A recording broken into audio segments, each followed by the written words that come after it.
Hello, my dear students. How are you? I hope all of you are quite well. Today, in this video, we are going to take a new concept of noun that is case, जिसे हिंदी में कारक कहा जाता है. There are so many cases in modern English, but these days only three are mainly used for the purpose of English education. English में जो आप पढ़ रहे हैं जनरली थ्री केसेस को ही ज़्यादा यूज़ किया जाता है. Other are merged with these three. जो बाकी के केसेस हैं उनको इनके साथ या तो मर्ज कर दिया गया है या उनको कुछ अलग से यूज़ किया जाता है. But for your point of view I think these three are sufficient. First of all there is subjective case. Subjective means जब हमारा जो नाउन होता है वो सब्जेक्ट की तरह काम करता है. ऑब्जेक्टिव केस जब वह ऑब्जेक्ट की तरह काम करता है. एंड पॉजेसिव केस जब वहाँ ऑनरशिप या अधिकार की बात आ जाती है. अब पहले आपको पता होना चाहिए कि सब्जेक्ट ऑब्जेक्ट क्या होते हैं. सो ऑलवेज रिमेंबर, आपको एक बात हमेशा याद रखनी है कि एक सेंटेंस के अंदर एक सब्जेक्ट होता है, वर्ब होता है एंड ऑब्जेक्ट. सबसे पहले जो वर्ब से पहले आता है उसे सब्जेक्ट कहते हैं, जो वर्ब के बाद होता है उसे हम ऑब्जेक्ट कहते हैं. तो जो हमारा नाउन होता है बेटा वो कभी सब्जेक्ट का काम करता है, कई बार ऑब्जेक्ट का काम करता है, कई बार वह पोजीशन का काम करता है. तो उनके इस यूज़ के अकॉर्डिंगली हम उनको अलग अलग केसेस में बांट देते हैं. The case of a noun or a pronoun tells us about the relation of that noun or pronoun with other words. जो case of a noun होता है वो हमें बताता है कि जो given noun या pronoun है उसका sentence के बाकी words और शब्दों के साथ क्या संबंध है, क्या relation है. Again I am telling you कि जो नाउन और प्रनाउन है उसका सेंटेंस के और वर्ड्स के साथ क्या रिलेशनशिप है, यह एक केस बताता है. They are some other cases in English language. वैसे तो और भी केसेस हैं वो जो इनके साथ मर्ज कर दिए गए हैं. Mainly we are going to study these three cases. First of all we will study nominative case, जिसे हमने ऊपर सब्जेक्ट की जगह बताया था, सब्जेक्टिव केस बताया था. नॉमिनेटिव केस में क्या होता है, जो नाउन है बेटा it is placed at the place of subject. यह सब्जेक्ट की जगह रखा जाता है. व्हेन ए नाउन और pronoun is used as a subject of a verb, जब एक वर्ब के लिए यह सब्जेक्ट का काम करता है, दे आर डूअर्स. जो ये नाउन होते हैं ये डूअर होते हैं, काम को करने वाले होते हैं, ये काम को करते हैं, उसे सब्जेक्ट कहते हैं. जो करता होता है, जो करने वाला है, जो डूअर है उसे सब्जेक्ट कहते हैं. For example Sneha writes a letter. अब एक छोटा simple sentence, Sneha writes a letter. यहाँ स्नेहा क्या है, सब्जेक्ट, क्योंकि ये वर्ब से पहले है और वर्ब के बाद क्या है, ए लेटर, तो ये क्या है, ऑब्जेक्ट.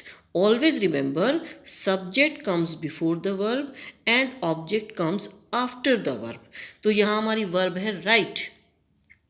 यहाँ जो हमारी वर्ब से पहले स्नेहा है वो डूअर है, काम को करने वाली है, और जो वर्ब के बाद है वो एक्शन डन होता है कि क्या काम किया गया. अब देखिए, writes a letter. Who writes a letter, letter किसने लिखा, का लिखने वाली कौन है, स्नेहा. स्नेहा कौन है, डूअर है, काम को करने वाली है, करता है. तो स्नेहा जो हमारा नाउन है ये कौन सा केस हुआ, सब्जेक्टिव केस, नॉमिनेटिव केस. यहाँ पर नाउन जो हमारा है स्नेहा वो क्या है, सब्जेक्टिव केस में आया है, नॉमिनेटिव केस में आया है. तो Sneha writes a letter, Sneha एक लेटर लिखती है. यहाँ स्नेहा की पोजीशन क्या है, नॉमिनेटिव केस की है. One more example of it, my mother cooks food. यहाँ पर कुक क्या है, वर्ब है.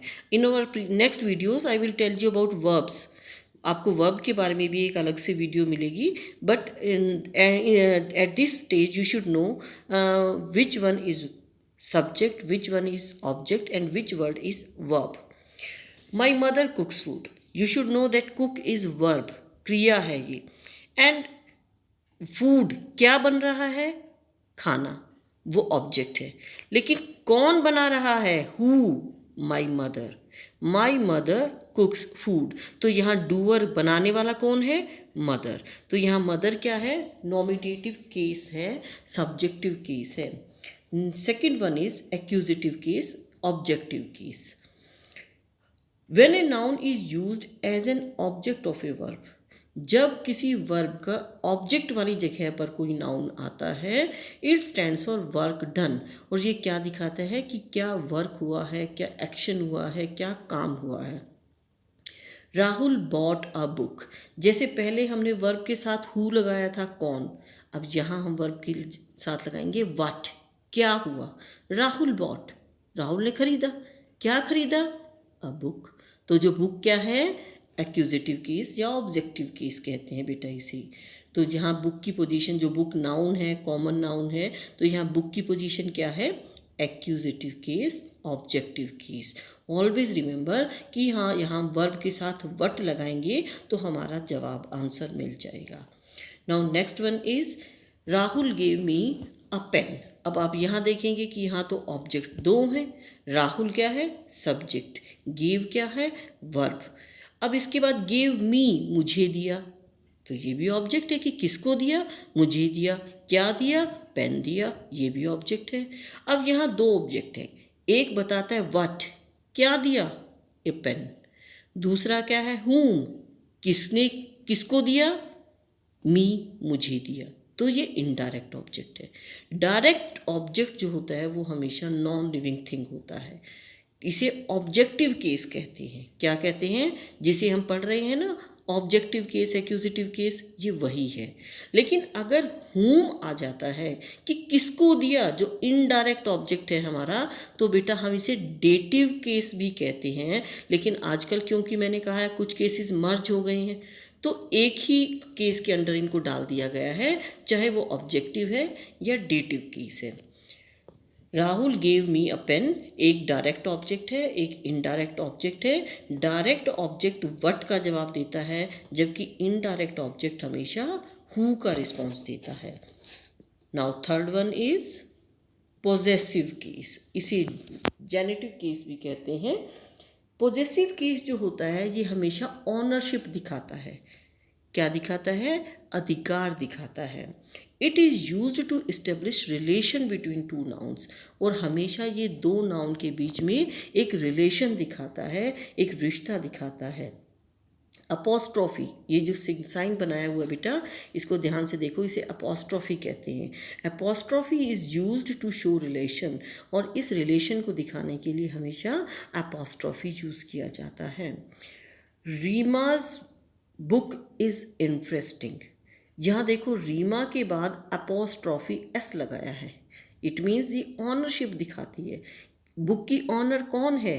बुक पर किसका अधिकार है? रीमा का। बुक की ऑनर कौन है? रीमा है। तो रीमाज बुक, यहाँ जो रीमाज है ये पोजेसिव केस है, जेनेटिव केस है, जो अधिकार दिखाता है। In the same way Rama's house is painted red, किसका घर?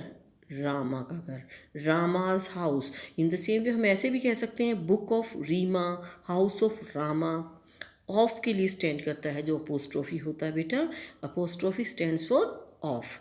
तो रीमाज बुक, यहाँ रीमा की कंडीशन क्या है? पोजेसिव केस की है।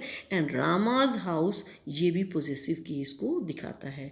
ये हमारे 3 मेन केसेस हैं जो आपके सिलेबस में आते हैं। इसके अलावा कुछ और केसेस भी हैं जो मैं आपको इन ब्रीफ बताना चाहूँगी।